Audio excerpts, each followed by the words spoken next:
Hi, welcome to another episode of Hot Takes. It's just started raining. How very nice. The Tories in Scotland are now warning that thousands more asylum seekers are coming north, and this was after windows were smashed in a migrant hotel in Falkirk. A brick was thrown through windows in the Glasgow hotel.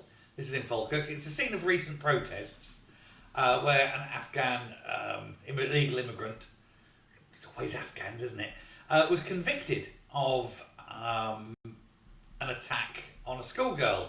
And by attack, I mean the R word, which is too early in the video for me to say. But yes, he was convicted of R-ing this young schoolgirl. Because it's always Afghans that do it. They are the number one immigrant conviction rate for the R of children in this country now. And remember that we're blaming Labour for letting it continue to happen, but this was the Tories who brought in nearly 30,000 of them, covered it up with a super injunction because they were ashamed of it. Cost £7 billion. So we don't forgive the Tories either. But here's the Tories now warning that thousands more are on the way. Well, I'm sorry. Your warnings are very hollow. It's your party that brought them in. You're all just as bad as each other.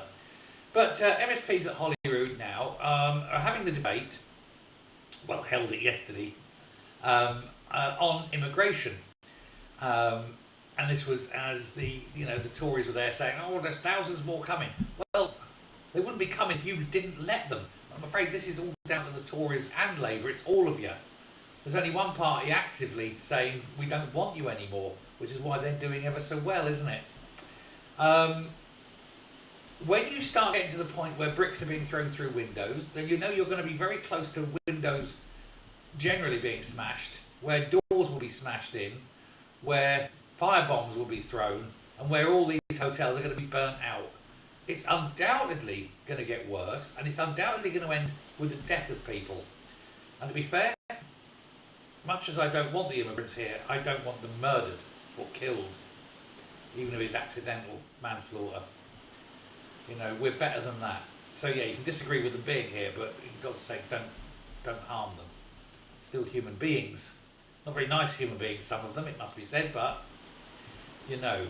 But Craig Hoy has put down the food, put down his lunch long enough to say that the Scottish government, the SNP, and his words were at least partially to blame for the negative effects of illegal immigration. And I'm sorry, Craig Hoy, but that, whilst actually true, it's a bit rich coming from you, Tory boy. You had 14 years, your party, let them in.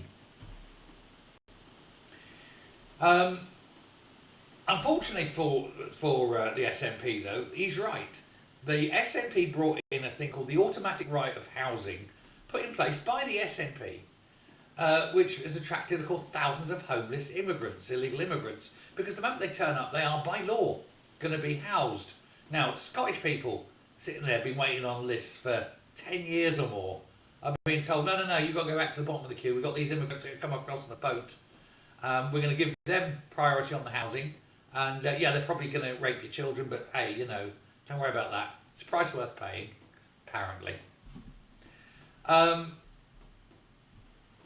Glasgow, of course, is the big point of this, the big sort of mass point where this is. And I think it's Glasgow is where it's going to kick off. The Glaswegians are not happy. And this isn't sectarian, this is all sides. This is even people who voted SNP are sitting there thinking, this is not what I voted for. And I'm afraid, rather, it is. It's exactly what you voted for. You might not have wanted it. You vote these people in and that's exactly what you're going to get. So maybe think on next time there's a vote. Who knows? But, wherever these hotels spring up, crime inevitably follows. And sex crime is usually the basis of it. As we've seen up and down the country, time and time again, it's almost daily now. And that's why the country is teetering on a knife edge, ready to go to tinderbox. And the government at Westminster and the SNP, any of them, are doing nothing. They're scared. They are scared to do anything. well, they'll be a lot more scared when the people of this country eventually decide, that's it, we've had enough. And they do something about it. That day's coming. Thanks very much. Bye. Oh, and don't forget, hit the subscribe button.